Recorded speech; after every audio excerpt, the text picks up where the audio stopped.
Sounds good. So, James, going back to it. So, I asked you when there was no sound, how does it feel knowing you're both loved and admired by your core audience, but you also got a lot of people that hate what you're doing? How's that feel? It's humbling. It's I'm sort of I don't really focus on the fear, and I think that then one of the things I write about in this book, American Muckraker, is the sort of characteristics inherent in my colleagues and myself is that we're sort of very tunnel vision, so we don't really focus on those things. We know that they're there. We take rational steps to deal with them, but we're kind of focused on what we do.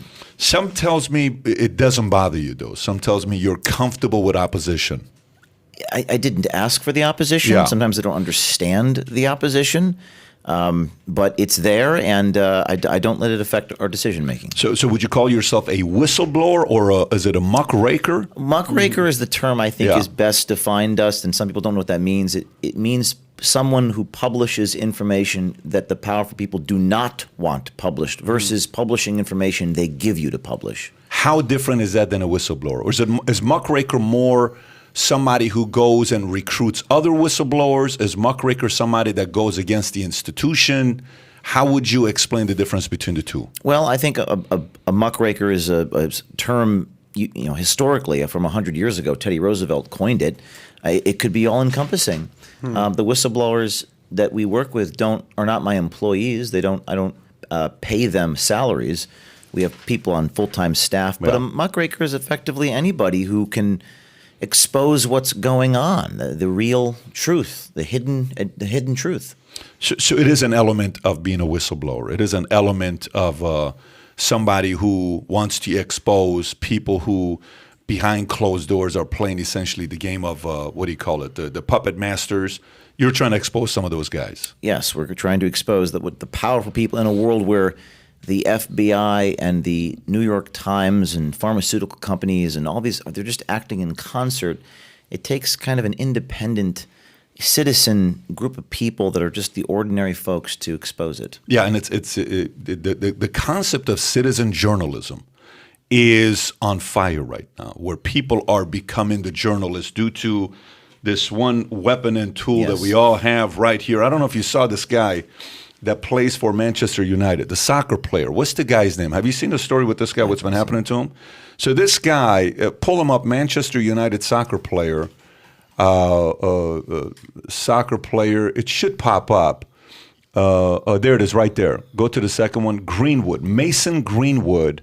There's a video of him and an audio of his girlfriend recording their conversation having sex. It's such a weird, and by the way, he got fired, I believe. They just let him go, and he's being accused for certain things. She's saying, I don't want to do this, and he's saying, don't make me do this, and then there's videos of her bleeding with, like, he hit her in the face, and next thing you know, they let her go. Meaning, this thing is probably one of the most scariest or most powerful weapons that we have today. Folks, if you don't know our guest today, let me kind of give you an idea who he is.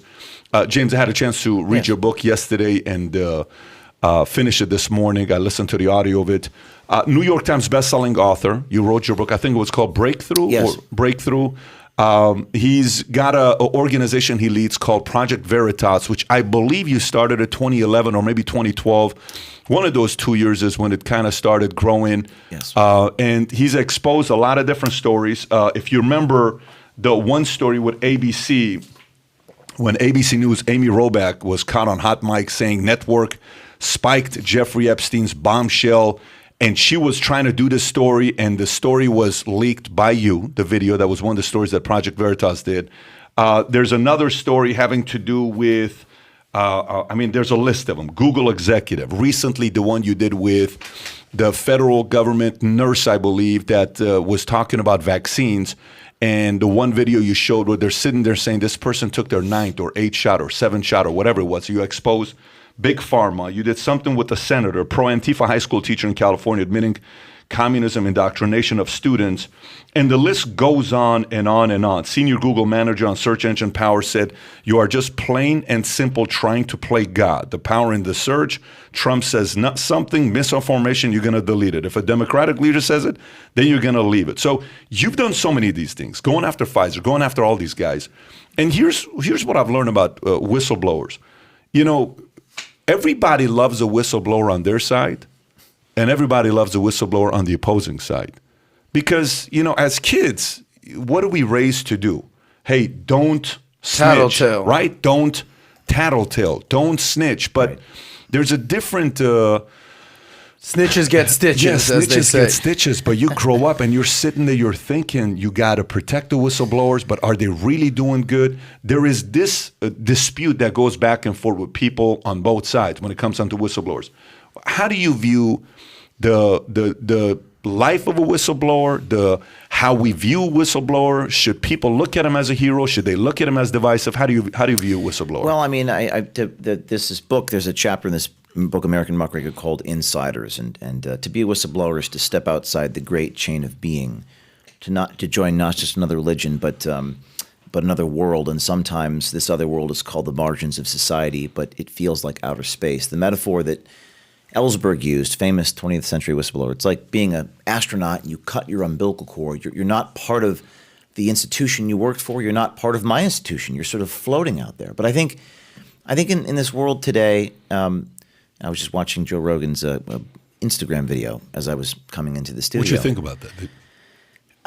What was going through my head is this quote from Orwell, that freedom is the freedom to say that 2 + 2 make 4. If that is granted, all else follows. Rogan said in his little Instagram video, he said, 6 months ago or a year ago, they would have banned you for saying these things, and now the scientists come out and say it's true.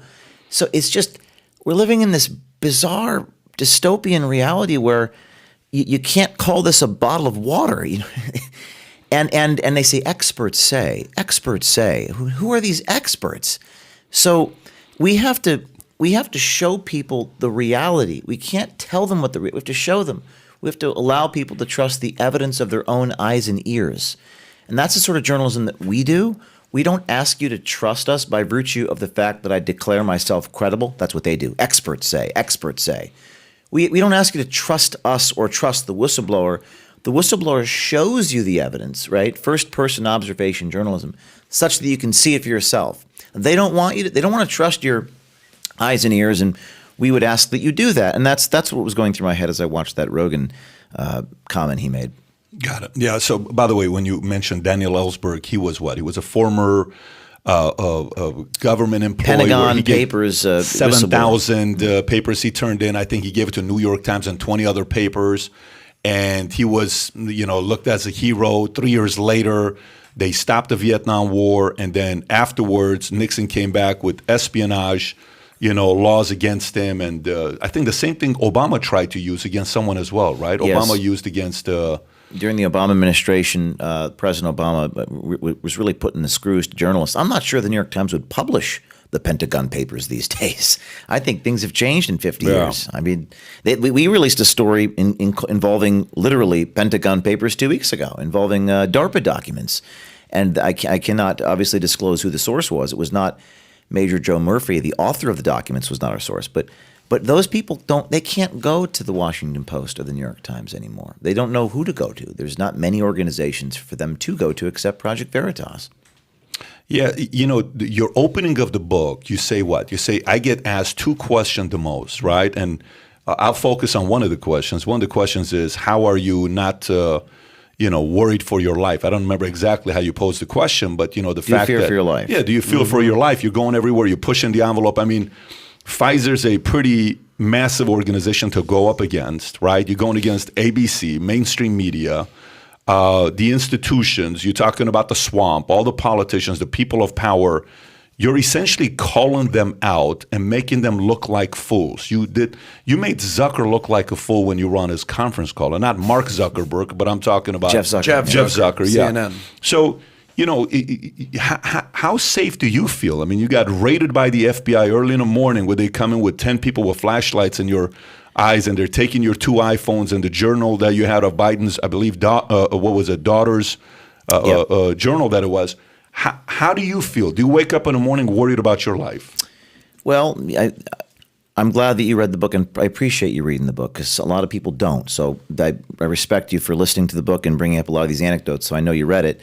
The first chapter of this book called Suffering, and you might say, what are you writing about that in a journalism book? Because it's kind of a premise here that you're going to go through some pain if you speak the truth. And I think people are so afraid. I don't understand it. I never have. I don't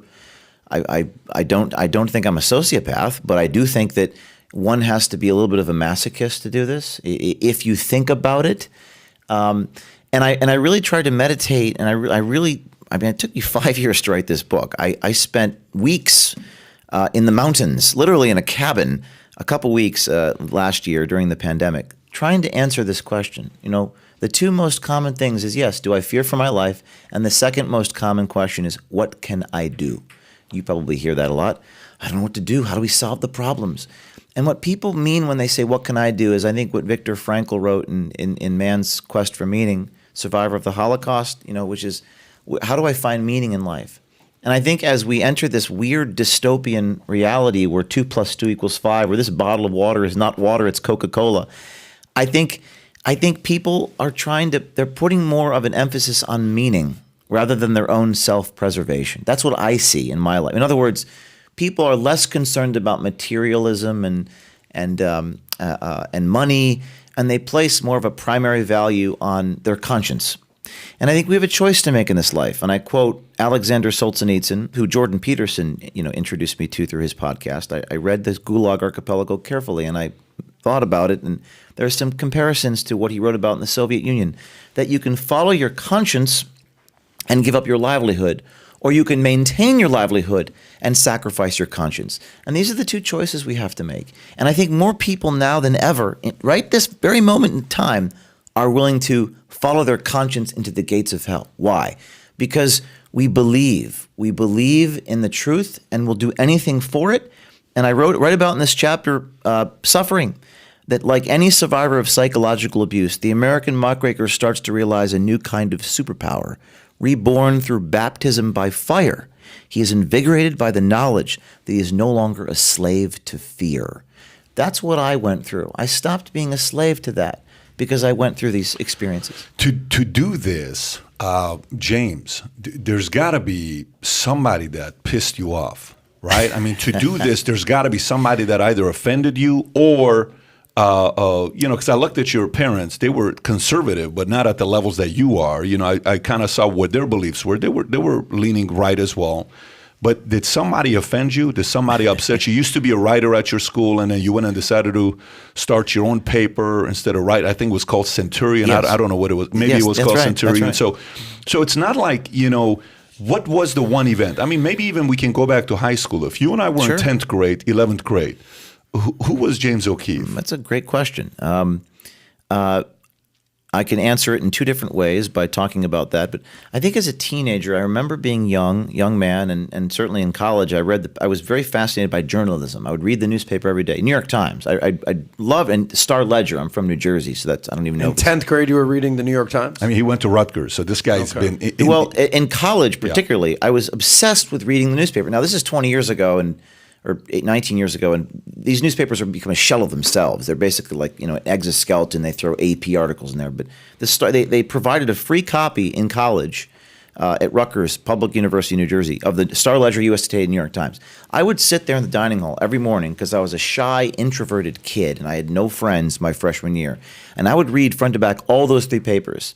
And I considered that my education. I was a philosophy major, but I was religious about reading the news, and I was fascinated by it.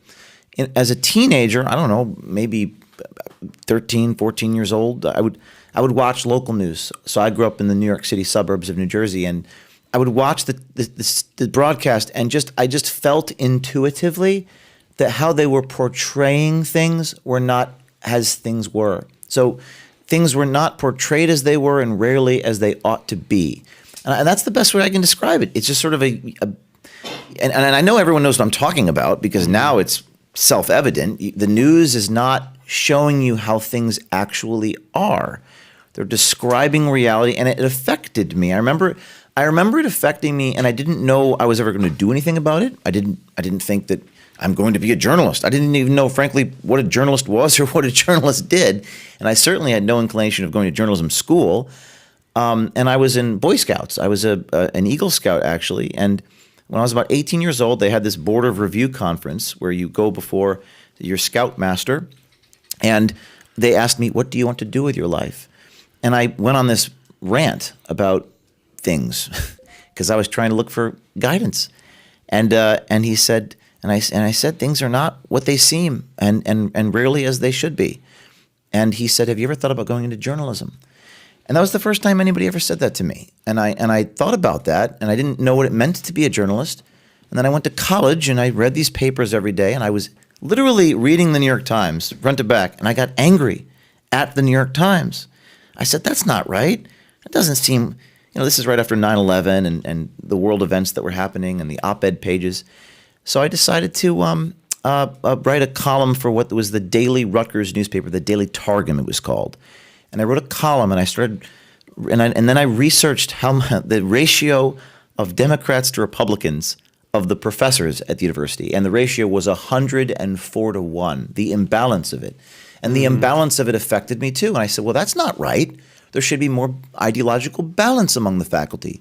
And then we can talk more about what happened next. But that was the initial origins of my life. So the reason why I asked that is, Adam, he's been a comedian before, and then from there he went into business and has done well for himself. When you think about comedians, you'll typically, the DNA of a comedian is a what? Somebody that maybe lived a rough life. So humor was a way of, just what's the word? Just way to cope or way to deal with. Cope with yeah, it. exactly. Yeah, so a lot of comedians have dealt with issues. And tremendous, yeah, of course. right? Yeah, so then you think about like UFC fighters, like GSP or some of these other guys. Their lineage to wanting to become great fighters was what? They were bullied as a kid. So there was a form of them being bullied. Bodybuilders, same thing. What did somebody piss you off? Did somebody bully you? Yeah. Did you live a rough life? Did you see somebody right in front of your eyes betray somebody and lie, and they went to jail or something happened to them where you said, I just don't think this is right? Good question. I reminded me of a question. I think it was Candace Owens asked me, what happened to you? Or maybe it wasn't her, but someone said someone did something. Why does that question keep popping up though, James? No, it's actually only the second time I've been asked the question, and I'm not a psychologist, but let me attempt to answer it. The only thing I can say about my childhood before this teenager watching local, Fox 5 New York News was my grandfather and father. I was raised, I did have an unusual upbringing in the sense that I was doing property maintenance with my father and grandfather. I'm the third, James O'Keefe III. My grandfather would wake me up in the morning, and we'd go do work on the houses every morning, paint and landscape and do roofing and plumbing work. And I guess it was, looking back, it was like kind of like child slave labor. I don't resent it. I think it was formative and taught me values and hard work. But I did not like the work. I never took to it. We would work all weekend and every night during school. And we I told this story before, but since you asked, that was very formative for me. It was a sort of indefatigability that my grandfather and father instilled in me, very tunnel vision. So we would work on these homes, doing everything ourselves. We didn't hire any labor. And for years, starting at 5 years old, I would do manual labor with my father and grandfather every weekend, dirty, disgusting work. And they didn't make small talk with me. My father never did. I wanted to, but we never made small talk. We just work. And I hated doing the work. I just detested it. I'm a very creative person. I always have felt that. And I would daydream during the work, and I would think about things, but I was forced to do this. So and I'm not a psychologist, I'm speculating here, but I suppose that they instilled in me something I didn't necessarily have when I was born, which is this tunnel-visioned, almost maniacal drive.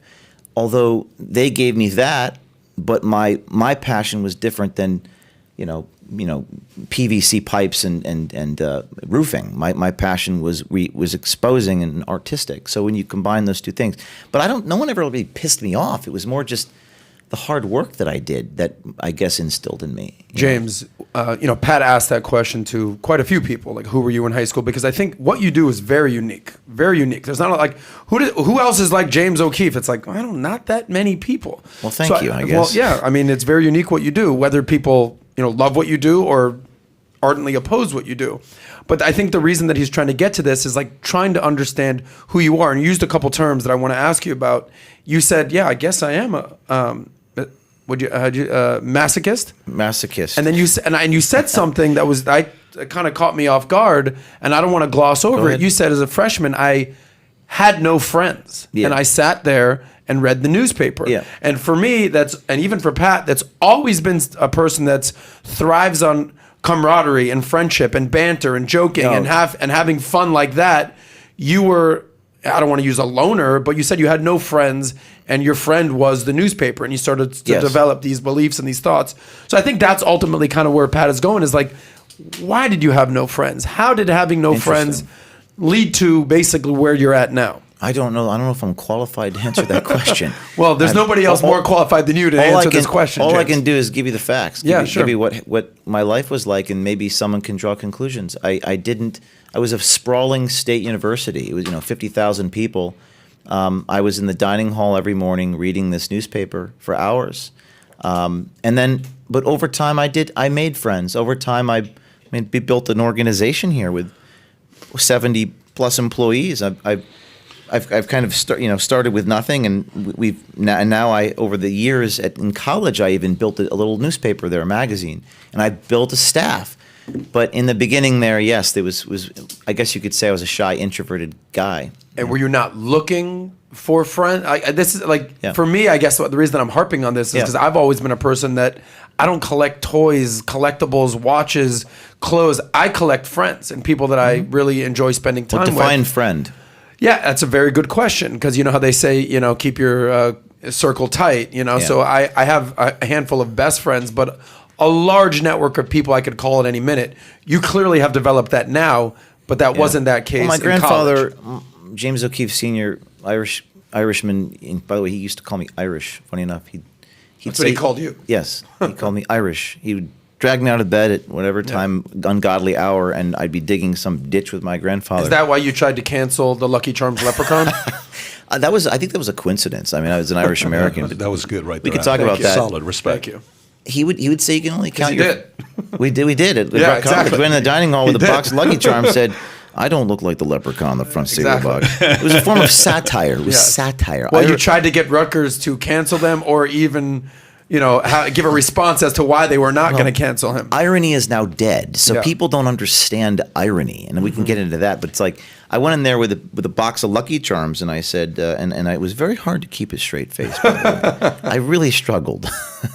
I said, we're not all short. We have differences of height. I don't look like this, and they told me they'd remove Lucky Charms. I put the bureaucrats in a bind there. But my grandfather funny. used to tell me, you can only count your friends on one hand. People say that. So I defined friend. People in fraternities, people join fraternities, and that's no criticism. But some people say you buy friends through a fraternity, and friends. And I've been through so ups and downs in my life. That insane highs, insane lows. I mean, incarceration. Jon Stewart Daily Show, South Park episode about our journal. I've seen such highs and lows that, for me, it's like I've seen people come and go, and their loyalties are. So I don't like phoniness. I don't know how to be phony. I don't like politics. I don't like politicians. So I think that You don't this like is politics? No, I'm definitely no. Politics is horrible. Really? Yeah. So But okay, you live in that, let's transition. Let's transition. So here's my question for you. So to do what you do, you have to think like whoever the enemy and the opposition is. Meaning, if I'm going to go out there and go against the dirty, manipulative, deceptive tactics that are out there, I almost have to match them, don't I? Because, a lot of times you'll talk from, you'll sit down and have conversations with the left or the right, and the right will say, the left is just extremely manipulative in what they do, and they're willing to go and play such dirty tricks, and look what they did in Chicago with JFK and Dewey, and they'll get the votes, they'll get this, they'll get that. And then some people say, well, we have to play their games against them to beat them, right? Yep. And then you'll have faith-based folks will say, we're just not going to cross the line. That's not what we're going to do. We're going to stick to it. But I think there's a part of it where, the whole saying goes, if you wrestle with a pig, you kind gonna of get some mud on you, yeah. But the point is, if you're going to wrestle with a pig, you have to have some kind of pig tendencies. You have to play their games against them. Did you ever in your mind say, look, you guys all want to play square and you want to play safe? I'm going to go against these guys and I'm going to use their strategies against them. I'm going to piss them off. Was that kind of a line you had to be willing to cross, or this is the line, you're going to come as close to the line as possible but not cross it? I don't know if you understand the question I'm asking. No, or I not. understand. Yeah. I understand. So what are your thoughts on that? Well, there was a professor in college named David Knowlton, and he introduced me to a man named Saul Linsky. And David Knowlton was, I don't know if he was a professor or an adjunct guy, but he was a businessman lobbyist who taught a class and I took. And he this Rules for Radicals by Saul Linsky, I don't know if you've heard of this book. Sure, but of course. There's a line in this book which is called Rule Number 4, make them live up to their own book of rules. Now that sounds sort of Machiavellian and twisted, but it's just a simple, it's really, another way of saying it is expose their hypocrisy.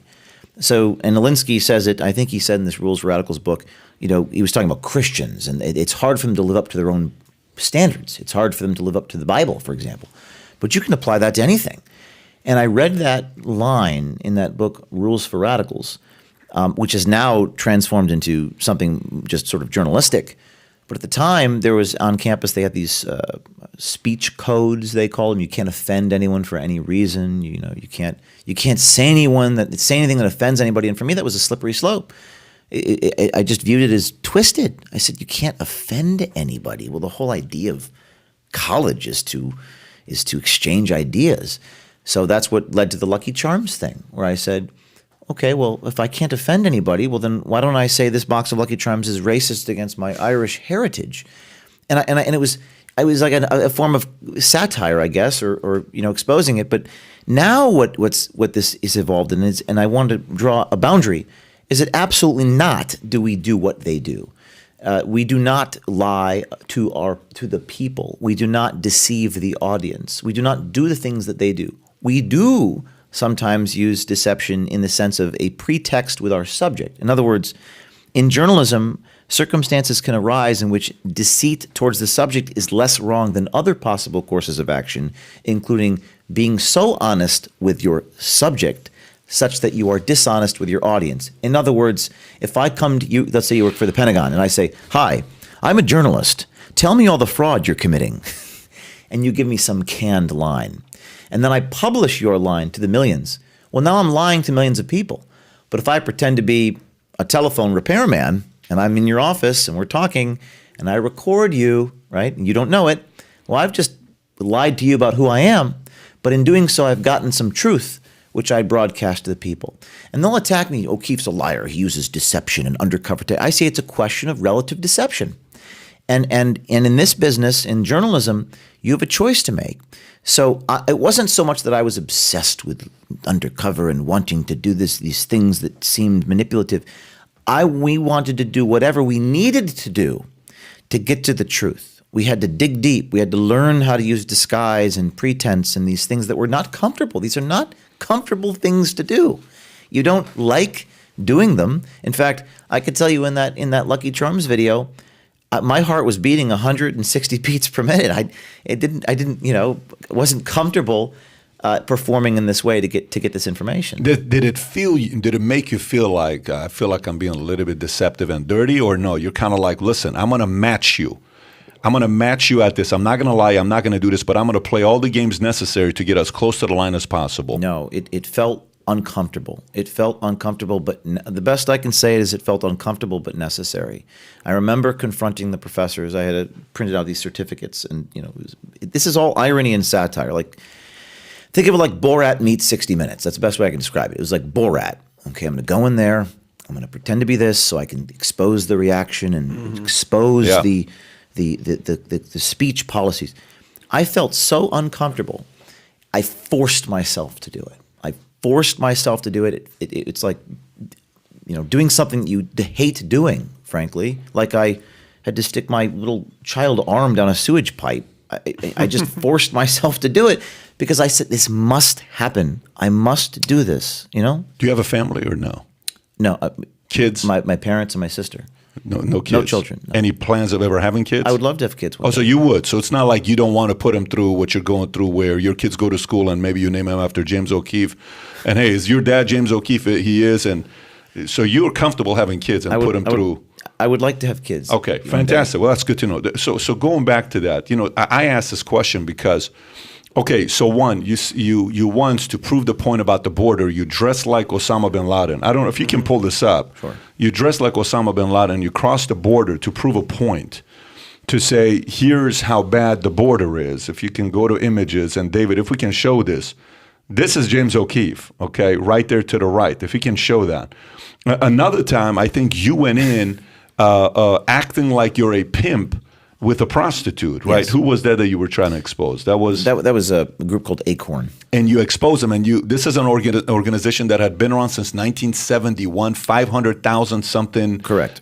members that they had, and right afterwards, 6 months later, you pretty much shut down the organization. At the time when you did it was '07, which is 15 years ago. You were what, 23 years old, 24 years 24, old? you bet. Yep. Yeah. So this is what I mean by, like, these strategies and tactics. You got to have a creative mind to say, I'm gonna play your game against you. Yeah, and I think I answered that insofar as that we do whatever we need to do to get the information. And for the Acorn story, we could spend 30 minutes talking about that story. But in a minute, it was this young woman who messaged me on Facebook, like I get most of these tips these days from the citizens, and she said, "What if you went in there as a prostitute?" And this is a government. You're telling her, she's telling you. She's giving me this idea on a Facebook message in 2009. And we get our tips and ideas. And at the time, I was nothing. I had no money. I had no organization. I was just a filmmaker with these ideas. And she had seen what I did with Planned Parenthood. She said, "What if you go in there as a prostitute?" And we're having this. I've never met this woman before. We're just talking over Facebook. I said, "Well, there probably should be a pimp." And what occurred to me is how brilliant it was, because this is an organization that was doing illegal things, squatting foreclosed homes. They were accused of doing corrupt acts. So if you went in there and said you were a criminal and you had a deviant business, you would get a reaction. Now, I thought that they would. I assumed. My hypothesis was that they would perhaps tell us to evade the authorities or something mildly, fraudulent. When I went in there in Baltimore, and with my hidden camera embedded in my satin tie, with Hannah was dressed like she was from Miami. She was from Miami. A 20-year-old dressed like she had stilettos and a sarong and a leather halter top. They told me how to disguise the underage hookers as dependents on the tax returns. They brought in the accountant. This was like something out of an SNL skit. But they actually wanted to help us evade the law. And it got quite serious. It got quite serious very fast. I mean, those videos prompted Congress to defund Acorn, democratically controlled Congress. So it wasn't me that destroyed or defunded Acorn. It was the United States Congress. There we are.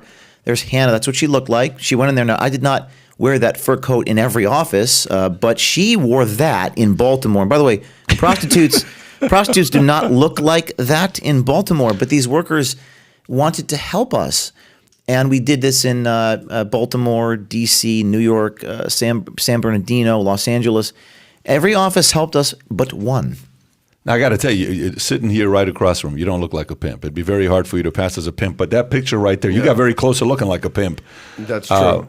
A low-budget one, but he does look like a one pimp. thing's for the way sure he was is dressed. his pimp hand is strong, regardless. Well, it was so low budget. People at the time, this was a massive story. I don't know if people remember it, but it was big. And the late Andrew Breitbart described it like taking the penthouse to the glass elevator all the way to the top with what we did. And I did not have any money, so that fur coat, that was my grandmother's coat. The hat was my grandfather's hat. Hannah accoutered herself, and we drove around in my old jalopy Grand Marquis, and we just did it. I mean, we just two kids from the cast of High School Musical 3.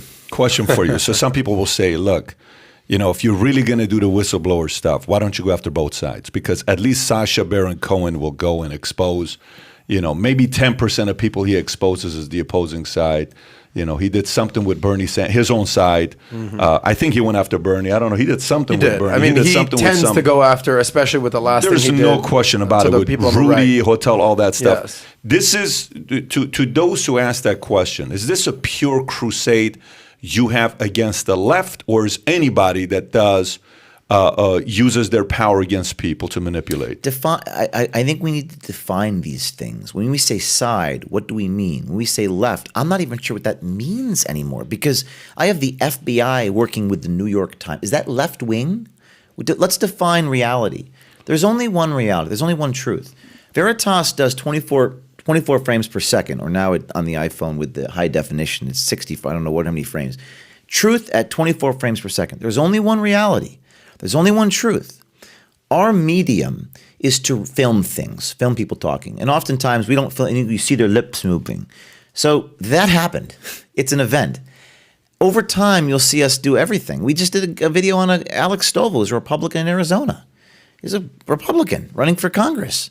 And he said one thing in private and another thing in public. He contradicted himself, and we exposed it. And we were not condemned by the right. In fact, that reaction to that story, it seemed like people on the right appreciated it even more because they didn't want people on their side, when I say right, Republican Party, if that's even right wing. So I'm not sure there he is.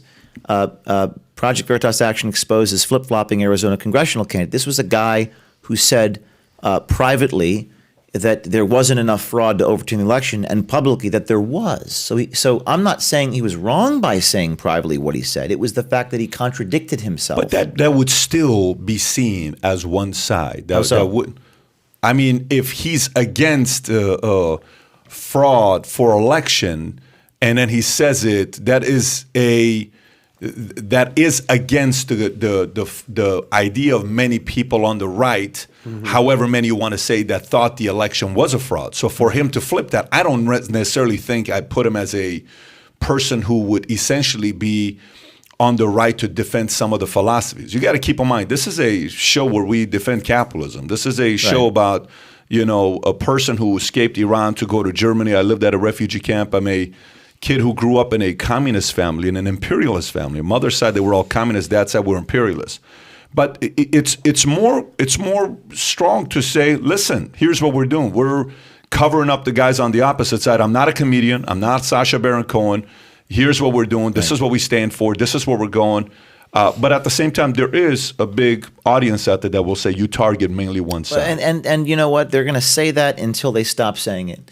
Because we have people coming to us now, like I say, the DARPA, the Marine Corps major who wrote. Which, by the way, there's nothing wrong with that. I mean, if you're going up against the government, that's what you stand for. But here's two quick responses. Here's the irony of them saying I go after the left by exposing CNN. There's an admission there. Are you saying that CNN is left? Are you saying the New York Times is left? Is the FBI left? Is our Federal Bureau of Investigation left? Are our pharmaceutical companies left? Is this guy left?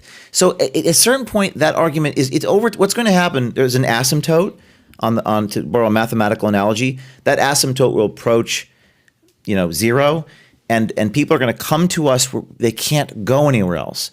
CNN, the network CNN gives a deliberate false impression daily. They say that 2 + 2 = 5. We got a guy at CNN saying, quote, "We're propaganda," the control room director. He said, "We're propaganda," and he's talking about the death numbers on the screen. His name was Chester, Charlie Chester, Chester. This is probably one of the biggest investigations we ever did. I was most proud of this one. And he goes, "Why can't it be higher? We need the deaths to be higher. More people from COVID need to die, so we have higher death numbers. Higher death." This is what this guy is saying. I didn't say it. He's saying it. You can see his lips moving. He's being secretly recorded at a bar.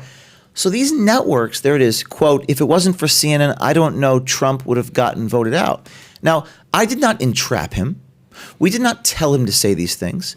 We asked questions. I did not ask leading questions. Our undercover people said, "Tell us about what your network is like." We're propaganda. We get Trump out. So if that's, my question is a rhetorical one. Why won't the people at CNN say that publicly? Say what? Say the fact that... Quote, "If it wasn't for CNN, Trump wouldn't have gotten voted out." Quote, "We're propaganda." Quote, "Why won't the death numbers be higher?" There's nothing, by the way, I'm not making a moral judgment about that. Right. And I won't. That's something about me that's different than all the other journalists you see on TV. So I'm not making, my only judgment is this. My only rule is this. Don't say something privately, if you are a powerful man like that you're not willing to say publicly. Okay, so we both know that happens in your organization, that happens in our organization, that happens in every media, every sports team, every business, every company. There's going to be certain things you're going to talk about aspirational behind closed doors where, for example, Tom Brady, every time they interview him after he wins a game, this is what Tom Brady will say. you know, we have to respect those guys on the other side. We have tremendous respect for the coaches. Right. You know, Jimmy G and the kicker for San Francisco. What's the kicker's name? Do you know who I'm talking about? The kicker's Gould? Big Gould. Yeah. You know, we respect the guys on the other side. The Green Bay Packers have a world-class organization. And then you see the clip that they recorded on fuck the Packers. Yeah. Did you see that one part? So listen, who doesn't do it? I think everybody does it partly on the other side because to compete at that level, especially media, you have an enemy. CNN's enemy is Fox. Fox's enemy is mainstream media. MSNBC has an enemy. Everybody's got an enemy. I mean, quite frankly, everybody's mainstream media's enemy right now is Joe Rogan, who is kicking everyone's ass. So there is an enemy in every place. So I think there's a part of it. Okay, I'll give you another question. So one of the stories that goes talking about you is the fact that James O'Keefe has made $1.9 million since 2011, right? Mm-hmm. And they show your income. Okay. And it goes from, which to me, the income is $400,000 your income, whatever it was in 2020 or 2021. We have the exact numbers based on the article. And it says, year one, he raised, it was a small thing, he raised only $400,000. And he has a job where he was working 60 hours a week or 80 hours a week, making $50K a year before. I think the article you've read before. Mm-hmm. And he goes, he raised $1 million. He raised $2 million. He raised $4 million. Now he's raising $8 million, $12 million. And eventually it was I think you raised $21 million in 2020. Whether it's 2020 or 2019, you raised something like $21 million, right?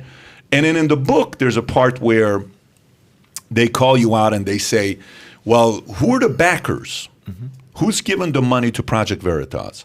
There's an article that says Koch brothers. There's an article that says names that comes out about you, right? And then your position was, I think it has been by a law to not release the information of the individuals who give money to our organization. You said something like that in your book, right? And I'm sure you know what I'm talking about.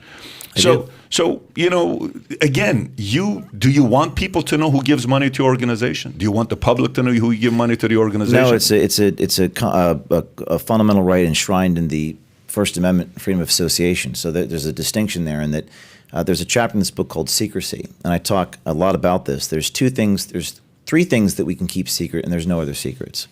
One of those is the donors to our nonprofit, which, by the way, don't tell us what to do.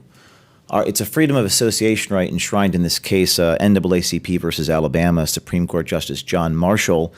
Economic reprisals, loss of employment, threat of physical coercion, and manifestations of physical hostilities. There's a quote from the United States Supreme Court. You do not want to disclose donor identities to organizations, philanthropic news organizations, precisely because of the fear and the intimidation and the coercion. Sure. Quite different than Charlie Chester at CNN admitting what his actual motives and agenda are. And if I was doing that, people should expose me, because these people have a tremendous power, and it's their ability to manufacture the public's consent. You know, I think that informed consent in this country is critical in the American founding and this sort of Jeffersonian ideal of the public's right to know, which makes us much different than any other country in the history of the world, perhaps, right? And the American experiment and the American ideal, that people have to have access to actual information. And the only way for them to do it, by the way, I'm a 501c3, the economics of Project Veritas. You're right. People talk about how the money we raise. We have 100,000 donors that give us this money. I started with nothing. I mean, they were saying I was funded by right-wing billionaires when I literally was broke and destitute on my credit card. Well, were you? Did you ever? I was so broke with that Acorn store. I took the Chesapeake Bay Bridge because it was $4 less. Mm-hmm. People thought I was nuts. Yeah. So they project what it's all about. So the story about Koch brothers, that's a lie. That they never participated in helping you out with Project Veritas. We don't disclose our donors. Okay, I mean, for all you know, Hillary Clinton is funding us. It doesn't matter. Well, that would change the story. Now you got Babylon Bee's got a story to write about you. But it wouldn't change the story, because the things that we're presenting are real. And Upton Sinclair, you know, people forget that, like, you know, Nellie Bly and Sinclair and Lincoln Stevens, they were all socialists. And you know what? More power to them. If you have an agenda like this, but what you shouldn't do is you shouldn't deliberately mislead and give a false impression to your viewers. It's not as much the motive or your political agenda. Yeah. It's that you tell a deliberate untruth to people. It doesn't matter who's funding you. It matters whether you're deliberately telling an untruth. Yeah. So, for example, like this story, the Forbes story that was written November 11, 2011, which was a couple months ago. You've read this article. You're a guy that follows this stuff. 1.9 million since 2011. Okay, that's what? That's 10 years, 11 years. I don't care how much money you're getting paid for that. So you made $400,000 last year after. You live in what state, by the way? You live Westchester, New York. Okay, so you're broke, is what it is. No, I mean, serious with you. If you're making 400 grand a year in New Well, York, I mean, 50%, well- you got 200 grand left to yourself. Well, here's an interesting thing about economics, because I think it's a fascinating question. We're a full philanthropic news organization. Now, there are billionaire chairman of media companies which Yeah. settle lawsuits. We've never settled a lawsuit. So it'll cost me $2 million to get to jury verdict in a court case. $2 million. We could have given someone $50,000 and settled the lawsuit. Why would we not do that? Well, if you're a businessman, if your imperative is cash, money, if you want to keep money in your pocket, you're a masochist. If you look at this and say, I could spend $50,000 to make the lawsuit go away, or I could spend $2 million, go through discovery, go to trial, and I might lose. Yeah. And we've never settled a case. And that's why our legal bills at Veritas are some years $5 million a year. $5 million. And all proceeds from this book goes to our organization to pay our reporters' salaries. But the economics of journalism, there's no business model for investigative reporting. It's self-evident. All of the corporations have slashed their investigative bureaus because it's too expensive, it's too painful, and that's why our model is the 501c3, the nonprofit philanthropic model. I mean, the story continues to say, well, Mother Jones, liberal magazines, pays its president only $225, and they generated $16.6 million. The Daily Caller News Foundation, which publishes conservative content online, pays their chief development officer $138. Okay, and they keep going with all these other stories. Judicial Watch, another right-leaning group, pays its treasurer $395,000, and they go ProPublica. Anyways, they're telling all these stories. Here's kind of where I'm going with this part here. So if somebody from your own organization went out there and said, listen, I work for James. The other day he offended me because he made a joke that really upset me. He made a comment about the Chiefs losing and how excited he was, and how dare you say anything about Pat Mahomes, right? I have access to all the people that give. Here's a list. I give it out. You wouldn't care. You'd be like, okay, that's part of the whistleblower game. Which list? Whoever the donors are to you, that would be part of the. I wrote a whole chapter in this book about this, and I'm writing a book about journalism ethics. I'm writing a manual because no one has really ever done this before. So I'm trying to define the boundaries, and this is a very critical point. There are only two things we keep secret, because really, underlying your line of questioning here is this notion of hypocrisy. Like James O'Keefe, it's your cross to bear. You probably do things in private. And my answer is, listen, we all make mistakes. We're all human. But there are two things that, so help me God, I will not disclose, because it is enshrined in the fundamental values that we hold as Americans, which is, number one, the rights to protect our sources and the right to protect our donors. By the way, if the United States Supreme Court were to order me to reveal who released that document from the Pentagon, I would be held in contempt of court and go to jail to protect my source. I would like Jack Anderson, the legendary muckraker from the 1970s. I would submit to Your Honor that you're in error, and I would not oblige with that. I would have to face incarceration in perpetuity rather than disclose my source. This is enshrined in the DNA of the First Amendment. You don't disclose your source, and you don't disclose. If the NAACP, to borrow an analogy, in 1958 were ordered by the Supreme Court to disclose who donates to an organization that protects the rights of African Americans, that's what that case was about. So when you ask me, well, what if they published your information? I'm sorry, but so help me God, there are two things I will never disclose, and I cannot disclose. Oh, by the way, because to do so would be anathema to the very things that give us the First Amendment in the first place. Okay, so no donor has ever been. Of course, the people that are trying to disclose these donors don't share a faith in these principles. They don't like the First Amendment, and that's the only public policy issue that I take a stance on. Anything else, I don't really have political views. But on this, here I stand, I can do no other. And that's why I wrote that chapter called Secrecy, because I meditated on this and I realized everything else I have to have disclosure on. And by the way, we do file a tax return and we put it on our website. Do you know any other news organization that does that? No, we do. We publish that 990. We disclose everything. We go through discovery and litigation. I've been deposed more times than I can count. By the way, I like depositions. I have a good time being deposed. You know why? Because I got nothing to hide. You know who doesn't like being deposed? The New York Times. They're scared of that. You know why? Because they have everything to hide. And that's the difference, really. That's the difference between Project Veritas and anyone else. So on those two things, I would never want to disclose them, and I will fight to the death to not disclose them. So I support your decision for doing that, and I'm part of that understanding that, like for example, the other day somebody messaged and they say, "Hey, did you know Patrick Bet-David gave to the following organizations, and he gave money to this and this, and he was at this event?" I'm like, "I was. What do you want me to do?" "Where did you get this information from?" "Well, this person told me that you did this." Okay, so on one end, if somebody wants to release it, they release it. On the other end, this is privacy for who I want to give to, and that part of it has been compromised a little bit right now. But you said something. You said, never disclose the source, right? The word, never disclose the source. If you've promised confidentiality to the source of the information. But don't you think that can be abused by both sides? Meaning, hey, I think, is that yours or mine? Something's happened. Not Okay. mine. All right. So like hey, this dossier we got on Trump's meddling in the elections with Russia, but it's a source. We cannot tell you who the source is because we have to protect the source, right? Isn't that something that's abused to constantly say we cannot disclose the source? So both sides come out, and Trump will come out and say, we have to find out who the whistleblower is. You know when that took place, when he was coming out. And then Schiff will come out and say, the history of protecting whistleblowers in America, we have to protect these whistleblowers. It's always protect the whistleblower when it's on their side, and it's always expose the whistleblower and the source When we it's say on the opposite sides, side. I hear what you're saying. I know you don't like identity politics. Yeah, None of us it is- like identity I politics. hate identity I do politics. too. So you're my whole mission is to fight against that. But and unfortunately, people, well, I hear what you're saying, Yeah. but I'm living in a normative world. I understand that is the current status quo. Sure.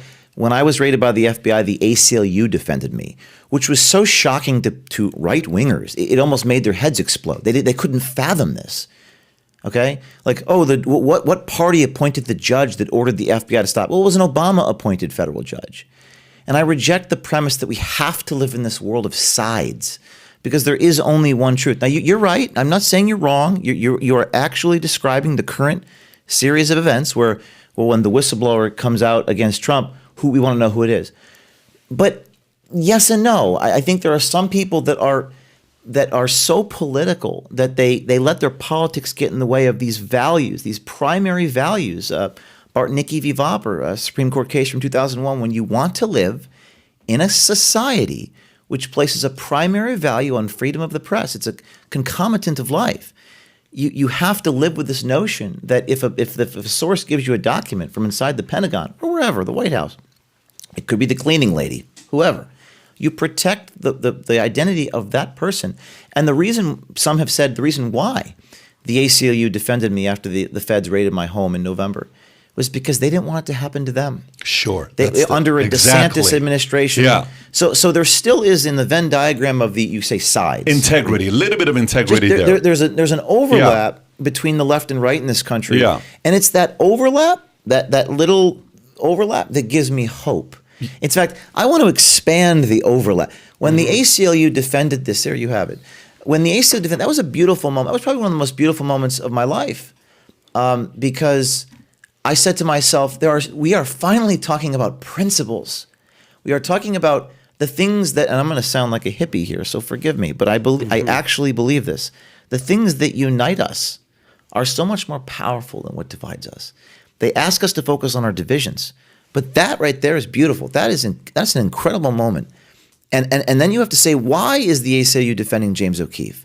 And that's the real conversation. That's the beautiful conversation that makes us American, that makes this country wonderful, because we give people information and we don't disrupt the right of people to get the information. So this is where Bill Maher wins, because Bill Maher says, be very careful with the censorship game you're playing, because it can come back and bite you in the butt when the administration changes, right? So you see Bill Maher coming on, and some people are saying, well, Bill Maher is becoming too conservative. Bill Maher is becoming way too conservative. He went out there one time. He said, "Look, I took the vaccines. I took it, and I got COVID. I don't know what to tell you. I did what I was told to do, and I still got." So you kind of start see some of that stuff taking place. Because he's True. starting to call out the people on the left just as much as he would typically call out the people on the right. Yeah, he he just did a says- thing about that this past week. He says 30 years ago, the reason why comedians do well making fun of the right is because that was funny. Yeah. He says, try making fun of Pelosi. What the hell are you going to say about Pelosi? He says, but today, Yes. today's left is making it easy for the right to make fun of the Correct. left. He So specifically said, "I haven't changed. I'm still the pot smoking, Yeah. non-married, making fun of everybody. changed. You've changed." Yeah, so- exactly. So the only thing I'm saying that the only point I'm making to you is, again, going back to the fact that the whistleblower who comes, like Snowden, Yep. remember when he came up with the 30,000 emails and people were like, well, this is not, Cuomo said, this is not the right thing to do. Yeah. This is just not right. You don't do that kind of stuff. Some of this information doesn't protect the level of hypocrisy Yes. on both sides against each other. When they use the tactics against each other, that's when the American voter, who I believe, James, America's run by the 12% of voters. Okay. Not the ones that, they're going to, when you're saying identity politics, those on one side that no matter what you tell them, they're going to vote left. Those on one side not that no matter wrong. what you tell them, they're going to vote right. I think America's run by 12%. Yeah, I think you're right. I That think you're right. 12% is who we have to win. If we win the 12% over and they sit there and say, you know what, I don't know if I like those two stories James did, but this one, I kind of have to agree with them. Well, your point about leaks, there's a part of this book, American Muckraker, where I talk about this idea of leaks, whistleblowers, and I think the distinction, the qualifiers, if you can see the information yourself. So Snowden, when he brought those documents, you could see the documents, right? You weren't really relying upon Ed Snowden's credibility as a witness. The documents were self-evident. My problem is when the anonymous sources, right, say, people familiar with the matter. Who are these people? I think you have a point. Yeah. Sources familiar with the matter. We don't have any reason to trust the Washington Post when they tell us that. We don't know who these people are. So I agree with you if they don't show us the evidence, okay? And an analogy I would draw is when you use an anonymous source, which Veritas doesn't really, I don't think I've ever reported something without showing you the evidence. I don't say, well, you have to believe me because I say so. As a journalist, when you say you have to believe me because I say so, you're withdrawing from the ATM of your credibility. But you got to make deposits sometimes into the ATM. Deposits evidence. But the New York Times and Washington Post don't actually give you any evidence. Here's an example. The Trump tax return story. This was a story about a year and a half ago that was concurrent to one of our stories that we did. The New York Times published a story about, but they didn't print one document. They didn't show you any pictures. They didn't show you any evidence. They asked you to believe them because they are the New York Times. When I sued the New York Times for defamation, it came out in court documents, in the discovery rather, in the answer to our defamation lawsuit. It came out that they admitted they got the facts wrong in the article. And they refused to update their article. That means that right now on the internet, there's an article. It's on Wikipedia. Facebook uses it as the fact check. That's wrong, and they admitted in court it's wrong, but it has not been updated. Now, what is that if not disinformation? So when they accuse Joe Rogan of disinformation, the New York Times is in court saying we got it all wrong, and they haven't fixed the article which remains on the internet. It's literally an Orwellian dystopia. So when they say, believe us because people familiar with the matter tell us that this is so, there's no reason for you to believe them unless you can see it for yourself. So again, the rule is, and I write about this book, I'm creating a rules for journalism. Don't trust the anonymous sources unless they show you, unless they've given you the actual raw evidence and have a track record of showing you raw evidence every once in a while. Yeah, there's a rule when you go to a journalism school, whatever school may be. I mean, obviously Columbia is one of the biggest ones, but they're pretty much politically on one side. What is the level of accountability that journalists have? None. Well, but there is, though. There used to be. I mean, if you go back years ago, they were held accountable for certain things that they were supposed to investigate the truth. Then you're supposed to tell both sides, here's what this side is doing, here's what this side is doing. And if you're wrong, you come out and apologize. There was 4 things journalists were held accountable to according to what is the journalist organization out there? Do you remember when we talked about Yes, this like we a year did. and a half ago? Anyways, I don't remember It's that. kind but of like the Hippocratic Oath for journalism. yeah, they have something. Society of Professional Journalists has a code. I can't recall the rules of this code, but I think the press has an important obligation to police itself. The media has no self-policing mechanism, so the press, there's a need for self-examination and a degree of open-mindedness to the criticisms that are leveled against it. But what's happened, I think, it's about integrity. And there used to be a lot of libel lawsuits. Actually, people forget in the 1980s, 60 Minutes was sued many times. Now, the rub on me is that they attack me for being sued. Well, I've won every lawsuit, so we can talk about that. You've won every lawsuit. Every single one. Yeah, I've never settled a lawsuit. Personally, myself, James O'Keefe, not Project Veritas, I settled a lawsuit before Project Veritas was created. I never settled a lawsuit again. We won every case. But media settle lawsuits all the time. I mean, CNN or Washington Post settled with Nick Sandman. That was the young man with the Native American in Washington, D.C. And they're not attacked for it. They get away with it. Well, they were called out for that, though. They were definitely wrong, and they were held to the fire on that. Do you consider yourself a journalist?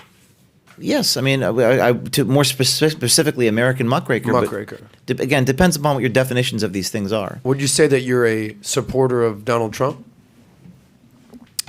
Am I a supporter of? I support maybe some of the things that he said or done, but I have to remain independent and nonpartisan. Well, the reason I ask is because you've been an advocate for journalists. When you got raided by the FBI, you basically, in so many words, said this is ridiculous. Journalists should not be treated like this. But I saw a clip of you speaking on a podium with a big banner, Trump in the back. It was a Trump event, a dinner of some sort, and you said we must go after the media. Yes, absolutely. So I'm just trying to understand. So you're at a Trump event. You're speaking. You're the speaker. I suppose it's a Trump event. You're saying going after the media. So I know you've been pretty bold on saying, look, left, right. I mean, who even knows at this point? Yep. You brought the example of 104 professors are liberal. One is conservative, out of balance. Yeah. But ultimately, I think what Pat was asking you was like, if you do 100 stories, kind of 99 of them are against the quote unquote left. You could easily find Trump's tax return stories. You could easily go against Steve Bannon. He's been held, Sure. And I guess my question is like, I don't know. There's an answer to your question. You may not like it. I don't have an agenda here. I'm asking a question. It's self-evident. The First Amendment does not protect defamation. The New York Times versus Sullivan case establishes the actual malice for defamation. You can't lie about a public figure. So when I say go after the media, it is consistent with First Amendment principles to expose what the media is doing wrongly. That's consistent with the First Amendment. The First Amendment does not cover intentionally lying to people. So when we say, I think one of Trump's virtues, something I did like about the president, was this highlighting the fact that we shouldn't necessarily trust everything we're told by these media. And by the way, don't take my word for it. You can look at our stories on CNN and the New York Times, where we've exposed these people that have admitted they're lying to people. And that's not what the First Amendment was designed to do. When Jefferson talked about we need newspapers more than we need government, it goes back to this ideal. And by the way, I've also spoken at Duquesne University. I've spoken to groups that are hostile to me, and behind me was, Duquesne University and Marty Barron and Dean Baquet, and if the ACLU wants to have me speak, I'd love to speak there. I'll speak anywhere. I will speak, as my mother and sister once said to me, if there's only one person who's going to listen to the truth that you need to speak, you speak it. So if a Key West Republican group wants to have me, or if Duquesne wants to have me, or I don't know what we're referencing there, but any place with a banner behind me, PBD podcast, if I can speak these principles, I will speak them. And I agree with certainly some of the things that Trump has said about the media. Yes. Okay, so how about now that we've done a lot with you, let's go into some current events, if you're okay with that. I don't know what the protocol is, but would you mind if I take a bathroom break? Oh, go for it. You go ahead and 60 seconds? You go. You'll be the third person in the history of podcast that's done this. You just ended up on the soy boy list. I'm sorry. I know. No, go for it. Maybe go this ahead. is a moment. Maybe I'm being exposed on the record here. I say we follow him to the bathroom, make sure he's not checking any he's notes. okay. No. I'm trying to hydrate it after my Project Veritas musical. I'll be right back. Alan, I'm so do sorry. you know where the bathroom is? I do, sir. Okay. All right, sounds good. While you're doing He's the that, third Adam, member now. You were the first. Tom was the Tom- second. yeah. He's the third? Yes. Have you done it twice or have you done it I've once? just once. I was okay, guilty of folks, it so once. here's what we're going to do when he comes back. We're going to cover the Joe Rogan, Spotify, Neil Young story, as well as Harry and Meghan, who urged Spotify to stop COVID-19 misinformation. We'll cover that. We'll cover all the different names that came up with Willie Nelson, Bruce Springsteen, Barbara Streisand, Queen, Paul McCartney, Rolling Stone, David Grohl, a bunch of guys that are going against Spotify. We'll also talk about Canadian truckers. But meanwhile, you and I, why don't we talk about Brady's retirement? Yeah. You know, he came out and just said, you know, he hasn't said it yet. Even his father contacted David. If we can close that door, even his father contacted ESPN. TMZ reported saying, "Look, this guy hasn't announced retirement." He contacted the Chiefs saying, "Listen, not the Chiefs, but Roger Goodell, you're saying? no, the Bucks saying, Oh, gotcha, the Look, I Bucks. haven't made my decision yet. Where do you stand? Do you think he is retiring, but he's upset that story leaked?" Yeah, well, how could you think he's not retiring at this point? Why would that even come into the atmosphere and people talk about it? Could you imagine if that's actually not true and he's like, I'm actually coming back?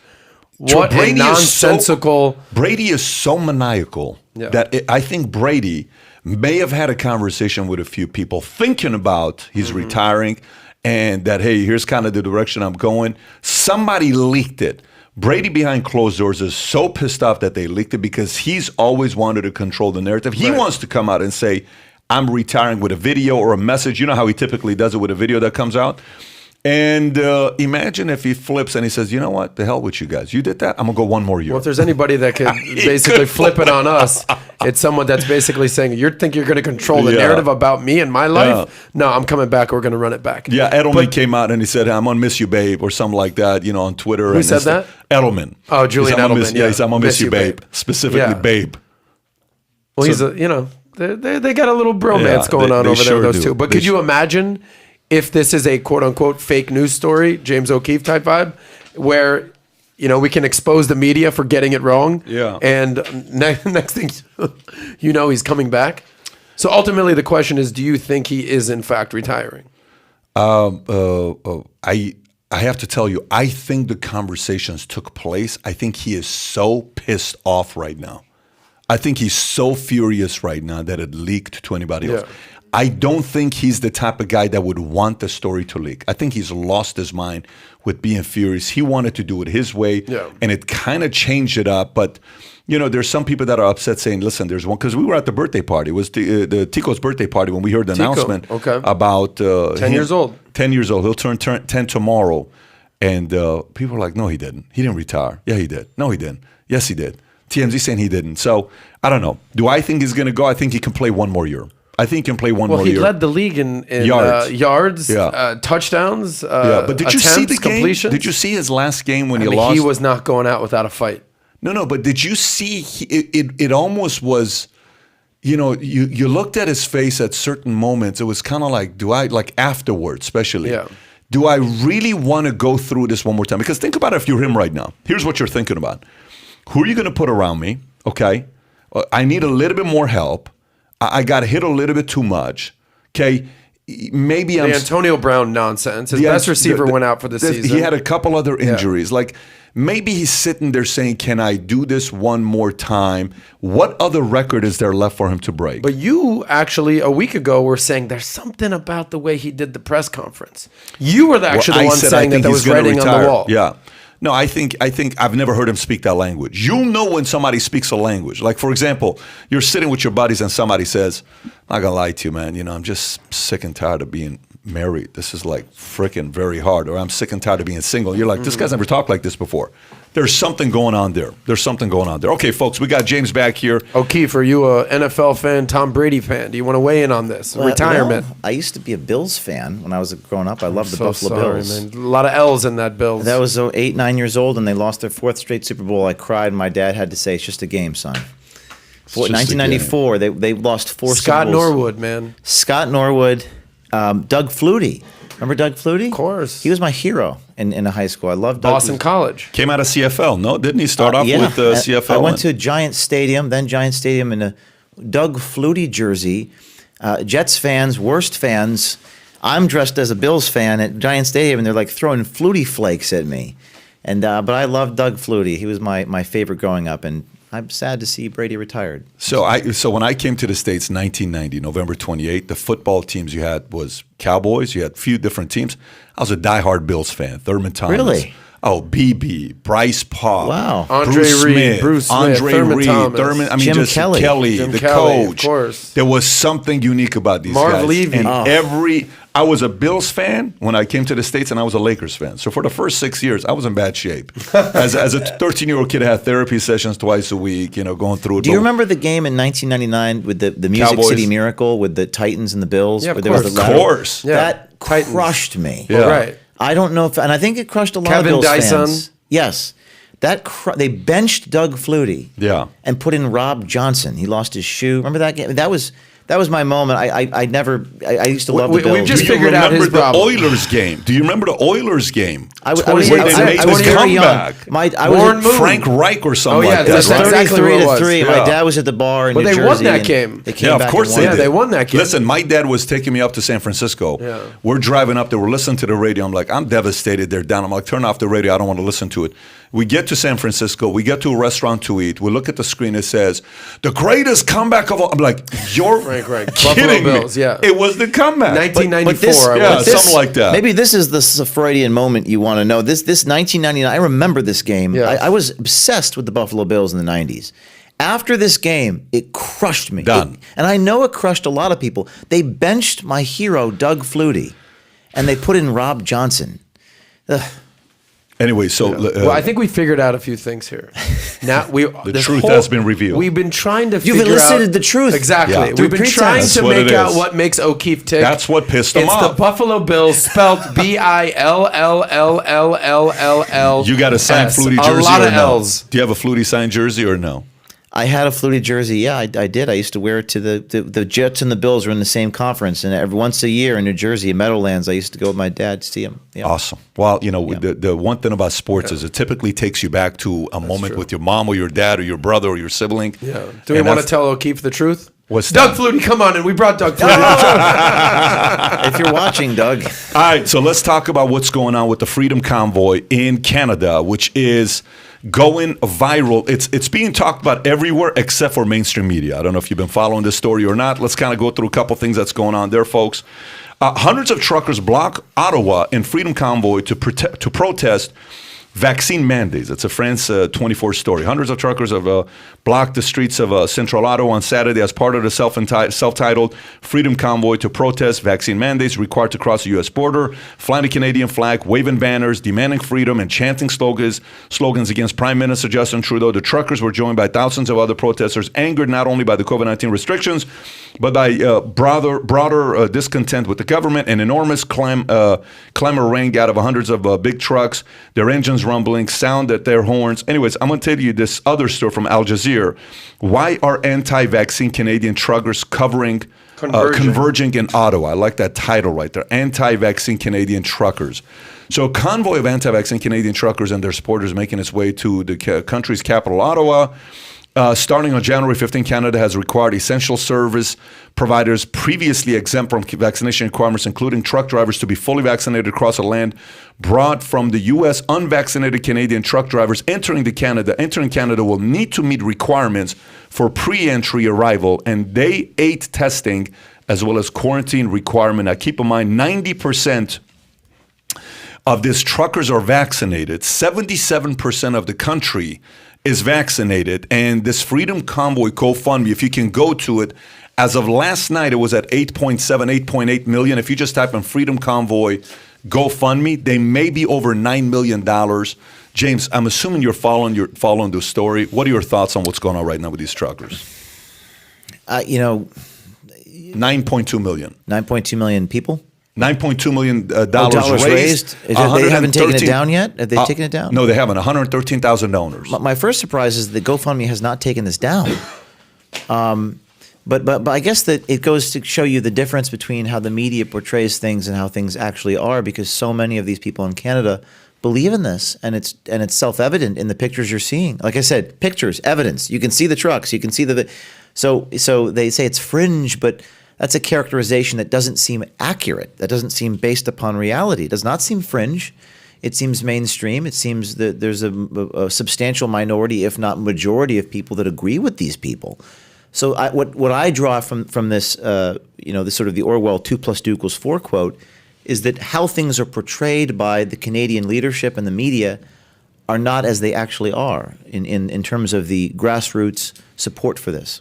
Adam, do you have thoughts on this? Well, what's the ultimate story here? They're protesting mandates. They're protesting mandates. That's what By it the comes way, down to. some people that are protesting against the mandates are fully vaccinated and took the boosters. And they're out there Interesting. saying, I'm fully vaccinated. I just don't want mandates Okay, so for walk my me friends. through that mindset. They're basically saying, look, I did it. I support it. I mean, Dr. Robert Malone, who you interviewed, is vaccinated. Yeah, he he is. basically said, I almost got crushed by COVID. Yeah, if you But can show that however- video, David, if Yeah. you can pull up that video so people can see But what's going on however, out I there. don't believe in the mandate. Ultimately, isn't that What is this picture of here? I haven't This seen is one. Ottawa, Canada. Those are the Is truckers. that currently? Yeah, so this Yeah. is a Yes. video of, this is about a day ago. There you go, of yeah. Ottawa.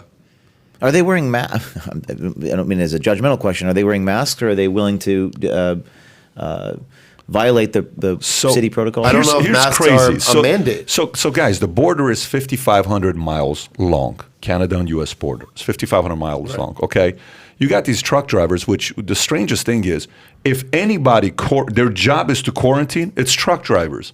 They're by themselves driving. Like it's not like they're around Yes. anybody else. They're driving. Unless there's two people in the truck, 99% of the time, unless if you got another person with you, but you're driving by yourself, maybe with another person to do your job. Generally, it's by yourself. And they're saying if you don't do this by the 15th, to cross the border to this is not Okay. just the Canada thing. Exactly. It's to cross That's the from, crossing the border. So from that's another US to question. Canada, Canada to US. You're crossing the international borders. Yeah. Just to make a populist comment too, something my friend Laura Logan always says to me, which I think is very poignant, and this is a visualization of this. Is really amazing visuals we're looking here, Instagram videos, is that they have tremendous power, and we're nothing.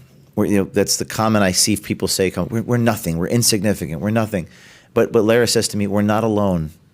She says we're not alone, and we the people. It's a cliche. It's a tale as old as time. But we are so insignificant compared to the powers that be, that have the power of coercion and the power of the legislatures. But this is a very amazing moment. That we the people, and even Canadians, we the people. By the way, go to Elon Musk's tweet, because Elon Musk tweeted about the truckers and what he said Canadian about them. truckers rule. Yeah, Canadian truckers that rule what is he what he said? said. Yeah, something like that. So think about it this way. Who would have thought Kyrie Irving, okay, truck drivers in Canada, you got Elon Musk, you got Joe Rogan, you got the strangest camps that are sitting there saying, dude, can we just not be forced to do what you're telling us to do? I'll take the vaccine. I just don't want to be forced. So I had a couple people over at the house for the birthday party. And, some of the guys from the community, very successful business people, and the conversation about vaccine came up from them. And I said, did you hear about Tom Brady? What Tom Brady? I'm like, did you hear about truckers? What truckers? I'm like, you're not following the story? No, I'm not following. I read New York Times and Wall Street Journal every day, and I've seen nothing about truck drivers. I'm like, you got to be kidding me. Zero. So they're in front of me Wow. kind of going through it. These are two professionals. Both of them are C-suite executives running their companies, living in beautiful Legit property. people. Legit people.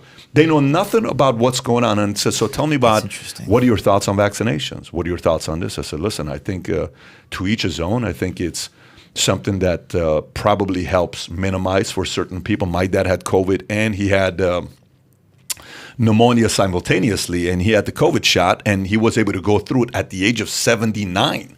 And he just took the booster, and he's glad to have it, right? And then he says, how about yourself? How about your employees? How about this? What percentage of home office is vaccinated?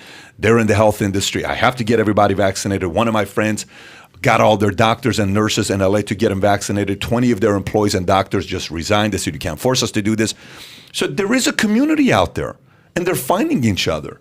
And they're sitting there saying, look, man, I just want you to leave me alone. Don't bother me. Let me do this. By the way, in Canada, things are so strange in Canada because one of the reporters, I don't know if you saw that, James, he said, look, if we have to choose between keeping you alive and feeding you, we're going to lean towards keeping you alive. I'm like, what did he just say? You know what he just said? If we have to choose between us not letting these truck drivers do their job, so food is not being delivered to you. These are 15,000 truck drivers. So food doesn't come and you don't have enough food for a week or 2 or 3 weeks. For us, it's more important to keep you alive from COVID than feed you, and we have to kind of go through that. And Quebec is saying they're going to start opening up movie theaters with one rule: you can't sell popcorn, because they don't want you to go in without a mask on, because they want nobody eating popcorn in movie theaters. Yeah. So it's a very strange dynamic. Well, this is what we talked about last time. Yeah. This is more than just a health problem. There's an economic problem. There's a social, societal problem. You're staying at home. There's a depression problem. How many people are not getting out of the house, being able to exercise? You know, the quote. I mean, James has been busting out quotes all day. I don't know who said this, but he said, "War is too important to be left to just the generals." Just like a pandemic is too important to be left to just the scientists. There's a lot of business people. There's a lot of just regular people who have a voice and have a say, and it's not just one size fits all type cure to this. And look what's happening in Canada. Look at They're Elon not going to put up with Musk's, this. quote, CB radios, or those are the radios that you use for the trucks, are free from censorship. Can you and control control. zoom in so the audience There it can is. see what he's saying? David, CB go to the radios. tweet. CB radios are The free. reply, Elon Musk there, CB radios, the truck radios are free from media control. Those are the old radios we grew up in as kids, even it's a very amazing moment. For me, this is all about, I go back to the power of the image. I'm going to speak from a journalistic perspective on this matter, not as a public policy health issue. It's the idea that those are profoundly moving images of a convoy of trucks and thousands, hundreds of thousands of people there, tens of thousands of people. And then the Wall Street Journal, New York Times, you wouldn't even know about it if you lived in Manhattan. That's That's wild. strange. If you Yeah. only read the New York Times, Yeah. you would not see it. That's actually really an amazing observation there.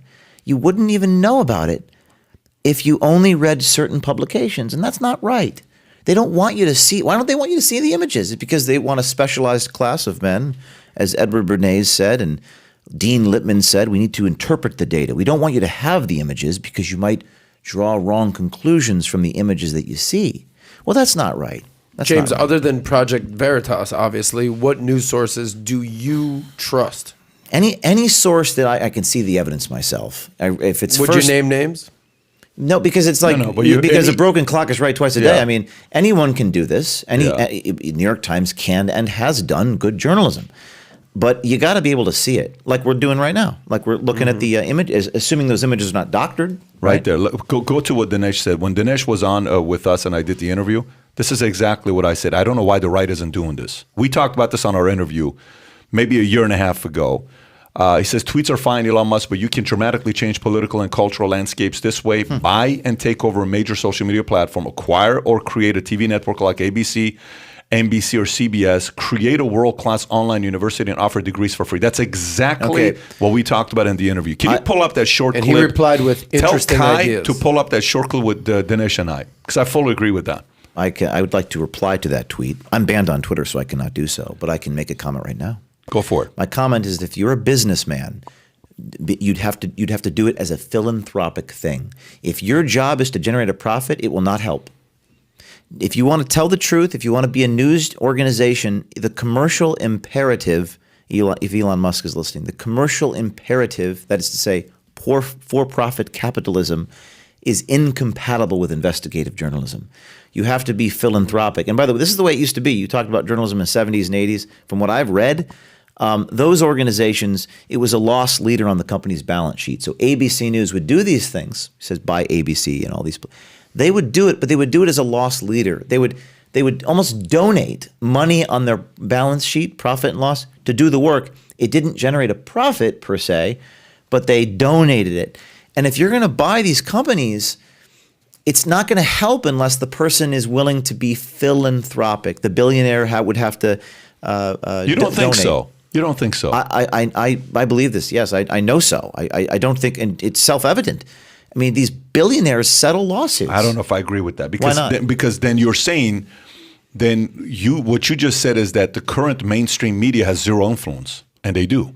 Mark Benioff bought Time Magazine. That's a pretty legit one to buy. Well, you got the Peter guy bought L.A. Times. You got Amazon, Jeff Bezos bought WAPO. If it doesn't work, why are they buying Well, it? maybe we're talking about two different things. Yeah. I mean to say, if you want to do investigative journalism, if you just want to people opine and speak opinion and project their political, I don't know if that's what Dinesh D'Souza means. I don't want to put words in his mouth. But if the idea is you just want to buy a network so that you can project your political views onto Yeah. your audience, that's not what I'm talking about. I'm talking about doing real information finding and truth gathering, investigative reporting. You know, do those networks even do investigative reporting anymore? I guess maybe NBC catches the predators or does What Would You Do? I don't know. But I mean, really, real journalism requires philanthropy is what I'm trying to say. Let's transition into the next story. So Spotify, in the last 12 months, they've lost 25% of its value, okay, in the last 12 months. And Spotify stock has lost, can you go to that? Okay, right there. Spotify stock has lost nearly 25% of its value in 2022 and 45% over the past year. What's going on? So what's the date you see right there? From January 2021 to today, it went from being $250 a share to now being what? $190 a share, $184 a share as of, can you go to what it is today? Just go to what the stock is today so we can find out. And during this time, can we find out when they signed Joe Rogan? Put down when they signed Joe Rogan. Spotify signed Joe Rogan on what That was day? May of 2020, I want to say. So it's been a year June and a half. of 2020. June of 2020, Give or because take. December 7th was when he was leaving YouTube, something like that, when he said he's leaving YouTube. What's the date? May 2020. You're right. Okay, May of 2020, they signed. Good memory, Adam. Very proud of that memory of Thank yours. you. So then here's what happens. Joe responds yesterday. Did you see what I Joe did. said? And I'm assuming you also saw what he said. I 'cause just you watched it as I was coming Yeah, here, you yeah. were commenting on it. So let me kind of read a few of these things on what's going on, and then we'll get into it. So Spotify, Joe Rogan and Spotify, let me see if it's this one. Yeah, Joe Rogan and Spotify.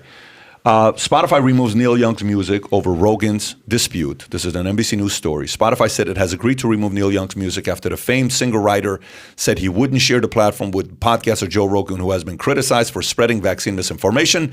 They can have Rogan or Young, not both. Young, 76, said the Heart of Gold singer's solo catalog spanned more than 5 decades, from his 1969 self-titled album to his most recent record, 2021, Barn. Young called out the Rogan experience in his letter and the danger of Spotify enabling the distribution of potentially fatal misinformation. With an estimated 11 million listeners per episode, JRE, which is hosted exclusively on Spotify, has tremendous influence. Spotify has responsibility to mitigate the spread of misinformation on its platform. And then Harry and Meghan Merkel decided to comment as well. They urged Spotify to stop COVID-19 misinformation from spreading on its platform. This is an insider story. A spokesperson for Archwell, Harry and Meghan's Foundation said in a statement Sunday, last April, our co-founders began expressing concerns to our partners at Spotify about the all-too-real consequences of COVID-19 misinformation on its platform. Spotify shares dropped 12% following Neil Young's request to remove the music from the platform. Harry and Meghan comments followed the decision by Young and Joni Mitchell to request their songs be taken off the platform. In some cases, podcast hosts saying they won't release new episodes. Now, by the way, here's other names that have come up. Willie Nelson, Bruce Springsteen, which I think he sold his catalog to Sony for $500 million. I don't even know if he can say that. Sony decides whether they want to take it off, I think. Barbra Streisand, Queen, Paul McCartney, Rolling Stones, David Grohl, Joni Mitchell, Pearl Jam are removing their music with Spotify, from Spotify in solidarity. And keep in mind that 30% of all the buys of music is on Spotify. Mm-hmm. So if people want to buy a song by Snoop, 30% of it is bought on Spotify. So it's not like it's a small amount of people that are Spotify leaving. can keep the fascists. Let's just. There's what are there's no proof to this comment right here. These artists. There's 100% proof to Neil Young and Joni Mitchell. If you go, I don't know if this is true or not. No. Go type in Bruce Springsteen and Spotify. If you type in Bruce Springsteen and Spotify, that's all you got to do. Because that's what I did yesterday. Type in Bruce Springsteen and Spotify. Okay. Right there. It's an NBC story. CNBC but right it's there. His guitarist. guitarist. It's not him. Yeah. So these stories are coming out. What are your thoughts on this, James? I've got many thoughts. I mean, it goes back to, I'm sorry to get philosophical again, but it goes back to this concept about what is misinformation, because I watched the Rogan reaction on Instagram as I was driving to your studio this morning. I'm glad I did. And he said this anecdotally. He said, well, things a year ago or 6 months ago at the cloth mask, you would be banned if you said it. Well, now it comes out as true from the experts. So it goes back to this definition of why are they censoring? Why do they want him off? Because of misinformation. What does that even mean? And what it means is it goes back to the authorized experts say business. So the government, the CDC, the experts, the pharmaceutical companies, it goes back to what the experts say, but who are these experts? And it goes back to the very idea of what we're talking about these 2-hour segment, which is the unauthorized information. Our world is becoming such that you are only allowed to think and say what the authorized knowers and the presumed credible sources permit you to say, which is so anathema to what journalism and the media is supposed to be. And Rogan said, you couldn't even say these things a year ago that now you're allowed to say. You know, I want to tell a dirty joke, not too dirty though. And by the way, I'm happy to say this publicly and privately. I'm not married, but for this joke, let's say that I am. And I'm in my bedroom and I'm having an affair with this beautiful woman. And one night, this woman comes into my bedroom and she goes, "Oh my God, how could you do this? How could you do this? We've been married for 10 years." And she's looking at me having this affair. And the next morning, she said, "How could you do that to me?" And I said, "Well, honey, that's actually been debunked by experts familiar with the matter. Experts say that you never saw that happen, right?" So my question is, disinformation, this is a rhetorical question. Disinformation is based upon experts and credible sources. And that's the problem with our modern ecosystem, is that you can't say anything contrary to what those experts tell you. What do you think is going to happen with Spotify and Joe long term? Like, do you see? Is there any chance that Spotify is going to make a big decision? Daniel Ek is. Do you see anything happening there? The only thing that they've come out and said was that they're going to add content advisories to basically Joe Rogan's podcast. Did you hear what he had to say yesterday? Daniel Ek, he came out and made an announcement. He says, "Listen, I don't agree with plenty of individuals on Spotify, okay? Some I strongly disagree with. We know we have a critical role to play in supporting creator expression while balancing it with the safety of our users. Quote unquote, we don't want to play content censor, but we are putting rules in place." Well, this is Section 230. This is a central issue here. This is the White House quote: "You shouldn't be banned from one platform and not another." So these companies can't have it both ways. They can either be platforms or they can be they can make editorial judgments. And once these start, I saw Daniel Ek is his name. Yeah, CEO of Once you Spotify. start making decisions to ban certain things and not others, and you start crossing that threshold, now you're effectively you're not protected by those immunities, and you should be sued for liability. These are tough issues, and we've never crossed this Rubicon before. This is a today sitting here today. We've never gone this far, so I don't know what the future holds, but. I don't know. It could all. And the other thing is, these CEOs of these companies, these for-profit people like Ek, I don't know what his values are, but if your value is money and profit, what ends up happening is they're always going to fold. They're not going to be able to stand firm. That's what I think is going to happen. They're going to fold, and there's going to be more censorship. And I think it's bigger than just Daniel Ek. Look at Twitter and Jack Dorsey. You know, people have their thoughts on Jack Dorsey, but people who know Jack say that the whole reason he started Twitter was for a free speech ecosystem. And he got pushed out by the board, by executives, et cetera, et cetera. So now there's talk of him starting his own platform. But what happens with Spotify? Can Daniel Ek hold strong, or will the executives come in, the board members come in and say, "No, we're done with you. Thank you very much"? That's a great question, because listen, 45%. You know how much is 45%? You're not talking they lost $16 million. You're not talking they lost $100 million or $400 million. 45%, you're talking about billions of dollars, okay? Billions of dollars. Their market cap right there, if you look at their market cap right now. What's the market cap of Spotify? $36.4 billion. Do you see it? Do you see the market cap of Spotify? $36.4 billion. Yes. If you're talking 45%, what is a drop-off to go to $36 billion? That's $70 billion valuation. You're talking about they lost nearly $22 to $24 billion in 12 months. We're not talking a little bit of money. So imagine the conference calls where investors are on and saying, how are you handling Joe Rogan. What are you going to do about it? Imagine a board. Board is sitting there saying, hey, like I remember my board. We had a meeting. It was a tough conversation they had with me.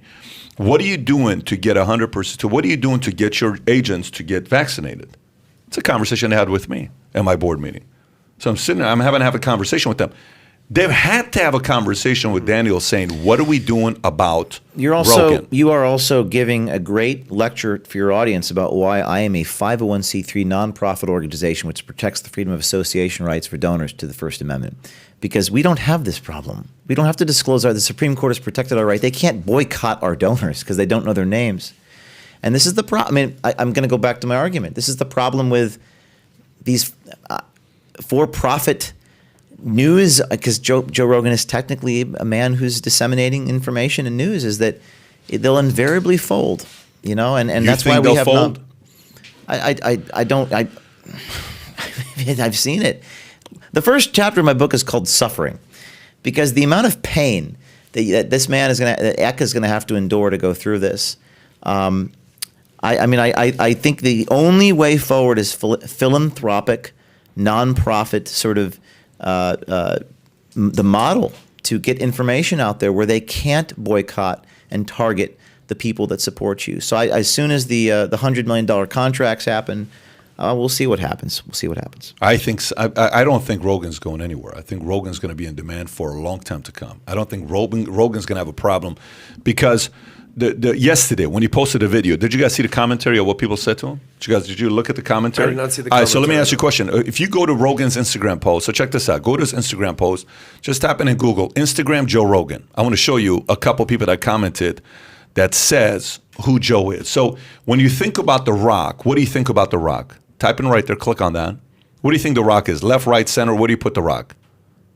Politically, I don't know. Center-ish. Well, he defended what do you call it? Well, O'Keefe doesn't see left, right, center. Sure, he kind of he's not keeps identity it exactly. politics. But he went out there and he had Biden on and Kamala Harris on, but he didn't have Trump on, right? So he supported one side. Now, while you look at that, I'll read it. Okay, if you can't find it, I'll read it here.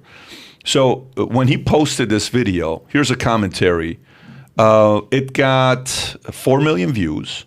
Okay, million likes. Okay, here's what The Rock said. The Rock, Dwayne Johnson said in the comment section. He commented and he said something about, "Hey man, I obviously Tulsi Gabbard commented. I'm trying to find The Rock's comments. Jewel commented, sure, but there is one from The Rock, man. If you can't find it, I hope he didn't delete it. I mean, this thing was up yesterday, and something about, hey, I can't wait to come on one of these days." And be on the podcast with you. That's crazy that he hasn't been on yet. He said that. Yeah, he said, I'd love to one of these. Okay, there you go. Great stuff here, brother. Perfectly articulated. Look forward to coming on one day and breaking out the tequila with you. Okay? And it got 60,000. A comment got 60,000 likes. So he's protected. Joe is going to be in demand no matter where he goes. You're saying he's uncancelable. I don't know if I'm going to say he's uncancelable. When I sat down with Joe, my suggestion to him was, the only way you can protect yourself 100% long term is to do what?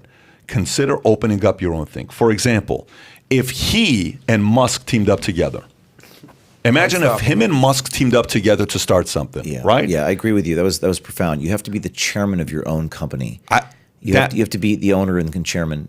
To be a journalist. Yeah. Let's take that to the Kind of extreme. like what you're doing. To be a journalist, that's a very astute point. I want to comment on this. I didn't start out thinking I'm going to create a business with 75 employees and $20 million budget. Of course, I never thought I'm going to do that. I said, I need to tell this truth. I need to expose this thing. And then along the way, I realized, okay, in order to not settle the lawsuit, I have to have the autonomy, the power to make that decision. No one would have ever allowed me to make these decisions unless I was in control of making those decisions. So you're right. I think he has to be the owner and the controller. And right now I guess he's in contract with Spotify. Is that correct? 4 years. He's not on the board of Spotify, he's right? Not. No, he's not. Well, that's the issue. Not. But I tell you, think about it this way. The other day I was invited to a party that was going to be in Miami the same night. And I don't know if you remember who the party was by. Do you remember when I told you who the party was? Okay, I'll tell you afterwards. It's one of the biggest guys in technology world who was having a party with everyone that's going to be there, some big names that were going to be there. I'm going to kind of show you who this was. And the reason why I'm saying this, because I think this guy right here needs to be involved in this conversation with Joe and in the conversation with Elon Musk. I think if they do it together, I think there is some damage that can be done if those guys were able to team up together. Because one, you need somebody that understands technology very well. Two, you have to have somebody that has a lot of it's a little bit more than Musk technology. Two, you need somebody that has access to unlimited amount of resources, which who has? Musk has. And then three, you have to have somebody that's loved, admired, adored, and it's as much in the center as possible. And this is the guy. Right. By the way, you can't get Trump involved because it wouldn't work out if you get a personality like that involved. But there's three people, I think, if they team up, some damage can be made on this side with Joe and some of these names. So, anyways, last question for you here is what's the story with you still being on YouTube? Well, why isn't YouTube bothering you? Because I was looking at your stuff. I'm like, let me get this straight. This guy's still on YouTube. Doing well on YouTube. Yeah, you're still on YouTube, and no one is saying anything about you because on YouTube. we tell the truth.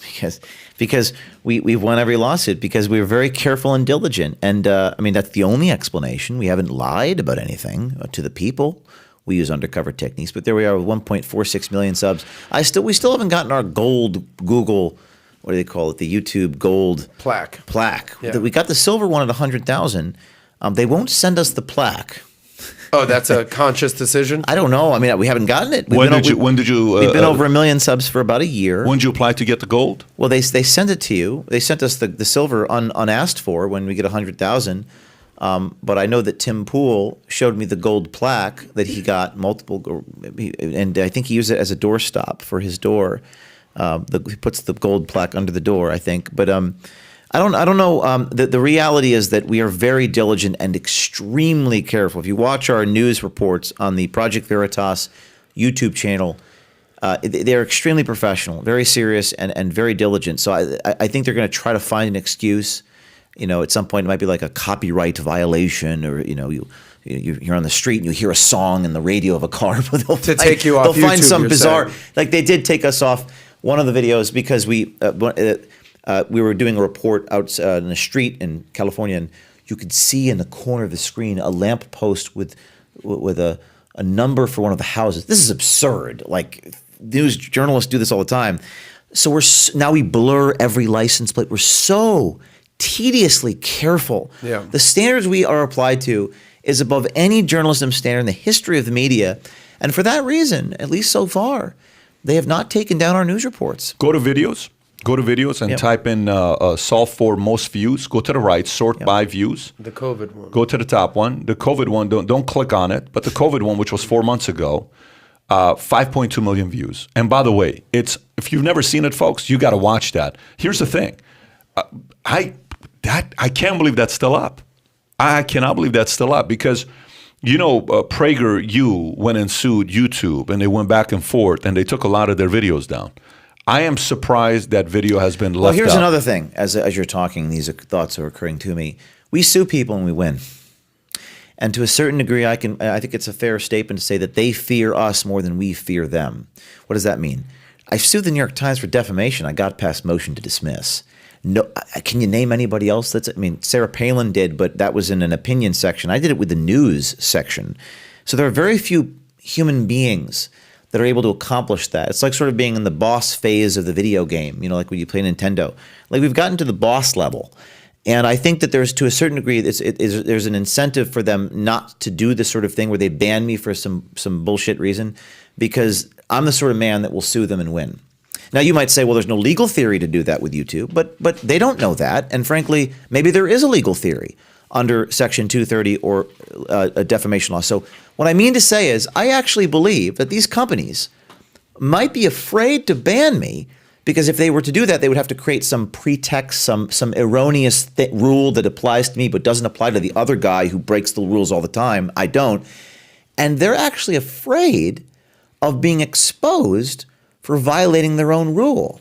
This is an interesting psychological thing. And that's probably the reason why they haven't taken that down, because of course our journalism is correct and those things actually occurred. And if the third video there, Pfizer whistleblower leaks exec emails, that was a Pfizer whistleblower who released emails of the director of one of the senior executives at Pfizer Pharmaceutical saying in an email, these are her words, not mine, and she's saying, We don't want our customers to know that we use fetal cells in the development of the vaccine. And that's what that video was. 3.5 million views. An actual email is real evidence. They haven't banned it. So why were you taken off Twitter then? Great question.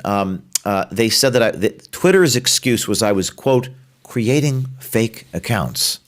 Now, I've never created a fake account, so I sued them for defamation. And that matter is ongoing. They just seemingly made up an excuse. It wasn't because my reporting was false. No, it's because I, quote, made fake Twitter accounts. I'm not sure what they mean by that. Who came up with the word provocateur? Was that something that they used to describe you? I suppose people. But you know, when you go on Wikipedia, like Oh, you have a Wikipedia. reputation. Oh, Wikipedia! It'll evoke audible gasps from people who read it. That you think I'm a monster reading the Wikipedia page, and it's all just circularly sourced nonsense. What's your long-term aspirations? What's long-term? I think the ultimate vision, the vision of Veritas, has now evolved into effectively being the answer to the question, "What can I do?" So we are a catalyst for citizen empowerment. So we have, as I sit here on my iPad right now in front of you, we have a team of people that get tips from DMs from people, Instagram DMs, and people call our hotline. Hundreds of people a day message us, and people from all society, military people, school nurses, cops, honest firefighters, everyone. And it's effectively creating a mass movement of these people on the inside of these institutions to blow the whistle. I would love to get more federal government people to do that. The challenge we're going to have with people inside the federal government, like Ed Snowden and Julian Assange, have shown us that I think people are going to be persecuted, and I think that people are going to have to deal with that persecution and prosecution. So long term, the answer to your question is we want to create a mass movement of whistleblowers. Mass movement of whistleblowers Mass long-term. movement of these whistleblowers, yes. You and Snowden, have you guys ever done anything together or no? Well, funny enough, I was walking into your studio, literally through that massive bank, heavy-ass door. It's kind of creepy. Heavy-ass door. When you open it, you can't. It's kind of creepy. My Keith. security detail was like, I can't move the door. I feel like, Keith, you think you're leaving today, I buddy? feel like we got you now. I feel more unsafe in this room. Okay, all right, we don't want to see that. Okay, this guy, Alan. Whoa. Alan's been half asleep the whole time. Now he's busting out a. All right, so what were you asking? You were talking about when you were walking in. When you I got was a walking tweet, through this Snowden. incredible entrance to your studio here with the bank door, Ed Snowden tweeted a video of our performance in Miami the other night. Ed Snowden was tweeting about the performance, and I have to say about Ed Snowden, I this is an example of this both sides issue. Is he a hero? Is he a villain? And I said when this happened 8 years ago, I thought about this because I think he defies characterization. He defies characterization. What he exposed was true. James Clapper lied under oath. The NSA director said we do not wittingly, spy on people. It was the worst liar ever for a spook. He was giving away all the gestures. He was rubbing his brow. You're not supposed to do that. Bad spy. But he defies characterization. But the amount of pain, and persecution he's had to deal with. He's in Russia. He can't live in the United States. Otherwise, he's going to be in solitary confinement somewhere. It's going to require that level of sacrifice and service. And you might say, well, who will ever do that? Well, our service members go overseas and die for their country. They do that. Is there someone in Washington, D.C. willing to live in solitary confinement for the rest of their life? For bringing disclosures to the public, showing what's actually happening inside of an organization like the Department of Justice. Is there a human being willing to do that? Because I can show you, history is replete with millions of people who get killed for this country.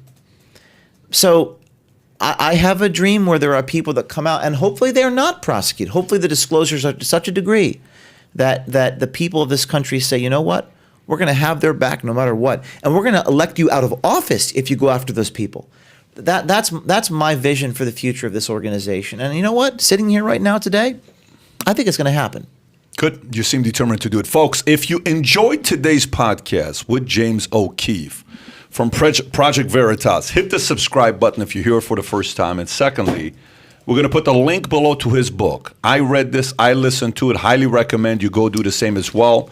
We're going to put the link to Amazon. Is that the main link you want us to drive it to? Yeah, it was number 4 on Amazon. I and saw if that. you want to go Barnes & Noble or wherever you want to buy it, please. Thank you. Yeah, highly recommend. And So- all proceeds from this book go to our nonprofit organization. This book has sold a lot of copies. It'll probably generate a few $100,000 of revenue for us, so we appreciate it. It goes to pay our reporters' salaries. Tyler, can you do me a favor and put that in the chat box as well as in the comment section on the bottom so people can find the book? Having said that, James, appreciate you for coming on, man. This was a blast. Thank you. Having said that, folks, this week I think we're doing a podcast 4 times, right? Tomorrow's podcast is with who? Tomorrow's with Johan Hari. Johan Hari, which we're going to talk about mental anxiety, mental issues. You know, people are going Depression, through yeah. depression. We'll talk about that tomorrow. I think we got Jordan Peterson on Friday or Saturday. Stay Wow. tuned. And I think Thursday, who do we have on Thursday? Mr. Mike Ritland. Oh, Mike Ritland's going to be here. Our Mike guy. Ritland, the man's going to be here as well. So having said that, stay tuned, folks. We're going to do, this is going to be the first week we're doing a podcast 4 times. Having said that, have a great day, everybody. Take care. Bye-bye, bye-bye, bye-bye.